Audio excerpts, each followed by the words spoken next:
सुप्रभात दोस्तों। आज की संस्कृत कक्षा में आप सभी का स्वागत है। इस कक्षा में आज हम वर्णमाला के विषय में चर्चा करेंगे। तो चलते हैं। वर्णमाला के बारे में पढ़ने से पूर्व हमारे लिए ये जानना आवश्यक है कि वर्णमाला कहते किसे हैं, और उससे भी पूर्व हमें ये जानना आवश्यक है कि वर्ण किसे कहते हैं। वर्ण कहा जाता है भाषा की सबसे छोटी इकाई, अर्थात भाषा की शुरुआत। भाषा में वर्ण से छोटा कोई अंश नहीं होता है। वर्णों से ही शब्द बनते हैं और शब्दों से ही वाक्यों का निर्माण होता है और उससे ही भाषा बनती है। तो इस प्रकार परिभाषा हो जाती है कि भाषा की सबसे छोटी इकाई को वर्ण कहा जाता है और उन्हीं वर्णों के समूह को वर्णमाला कहा जाता है। वर्णमाला को अध्ययन की दृष्टि से दो भागों में बांटा गया है, जिसमें से एक है स्वर वर्ण, दूसरा है व्यंजन वर्ण। अब मैं यहाँ आपको बताना चाहूँगा कि स्वर वर्ण को स्वर वर्ण क्यों कहते हैं और व्यंजन वर्ण को व्यंजन वर्ण क्यों कहा जाता है। स्वर वर्ण के बारे में बता दूँ कि स्वर वर्ण उन्हें कहते हैं जिनका उच्चारण करने के लिए किन्हीं अन्य वर्णों की सहायता नहीं लेनी पड़ती, अर्थात इनका उच्चारण स्वतंत्र रूप से हो जाता है। और वहीं व्यंजन वर्णों का उच्चारण करने के लिए हमें स्वर वर्णों की सहायता लेनी पड़ती है। इसीलिए व्यंजन वर्णों को अर्धाक्षर भी कहा जाता है। आगे चलते हैं स्वर वर्ण की तरफ। स्वर वर्णों को तीन भागों में बांटा गया है। पहला ह्रस्व स्वर, दूसरा है दीर्घ स्वर और तीसरा है प्लुत स्वर। इन तीनों के बारे में मैं आपको बता दूं। ह्रस्व स्वर होते हैं सबसे छोटे स्वर, अर्थात इनका उच्चारण करने में सबसे कम समय लगता है और इसी वजह से इनको ह्रस्व स्वर कहा जाता है। दीर्घ स्वर, इनका उच्चारण करने के लिए ह्रस्व स्वर की अपेक्षा दुगुना समय लगता है, अर्थात जितना समय हमें ह्रस्व स्वर के उच्चारण में लगना है उससे 2 गुना समय हमें दीर्घ स्वर के उच्चारण में लगता है। और वहीं प्लुत स्वर ह्रस्व स्वर से 3 गुना समय में जिसका उच्चारण किया जाता है उन्हें प्लुत स्वर कहते हैं। आगे चलेंगे। ह्रस्व स्वर।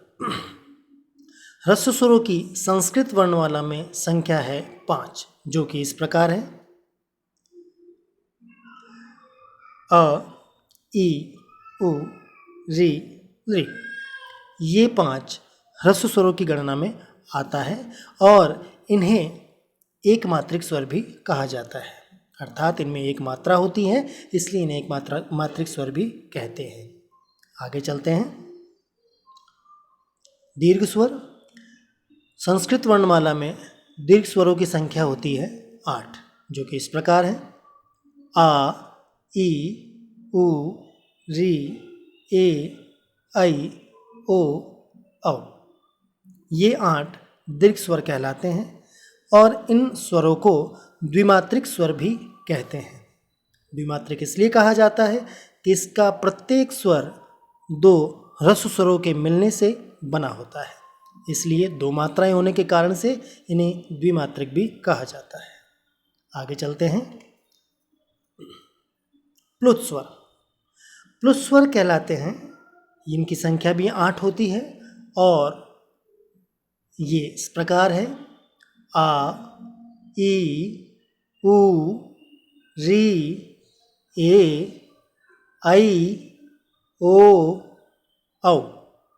इस प्रकार ये स्वर 8 होते हैं, लेकिन इन स्वरों की गणना मूल स्वरों के साथ नहीं की जाती, क्योंकि इनका उपयोग वैदिक ग्रंथों में किया जाता है। लौकिक भाषा के अंतर्गत इसका प्रयोग नहीं देखा जाता। और आपकी जानकारी के लिए बता दें कि ये जो प्रत्येक स्वर के पश्चात हिंदी भाषा का 3 लिखा है, ये प्लुत स्वर का सूचक है, अर्थात इसको देखकर ही आप पहचान सकते हैं कि जो स्वर यहाँ पर लिखा है वो प्लुत स्वर है। इसका एक उदाहरण आपने ओम में देखा होगा। आपने देखा कि ओम में ओ उसके बाद हिंदी का 3 तत्पश्चात म लिखा होता है। तो वो जो 3 है वो ये संकेत करता है कि जो ओ लिखा है वो प्लुत स्वर है और उसको उच्चारण में अधिक समय देना है। आगे चलते हैं व्यंजन वर्णों की तरफ। इस प्रकार वर्णमाला में 13 स्वर होते हैं, 5 ह्रस्व और 8 दीर्घ। व्यंजन वर्ण, इसके बारे में आपको बता दिया गया कि व्यंजन वर्ण का उच्चारण करने के लिए हमें स्वर वर्णों की सहायता लेनी पड़ती है, इसलिए इन्हें अर्धाक्षर भी कहते हैं। व्यंजन वर्णों को मुख्य रूप से 3 भागों में बांटा गया है: स्पर्श व्यंजन, अंतस्थ व्यंजन, ऊष्म व्यंजन। इनके नाम में ही इनकी परिभाषा है। स्पर्श व्यंजन उन्हें कहा जाता है जिनका उच्चारण करते समय हमारी जिह्वा मुख के विभिन्न भागों को स्पर्श करती है, इस वजह से इनका नाम स्पर्श व्यंजन है।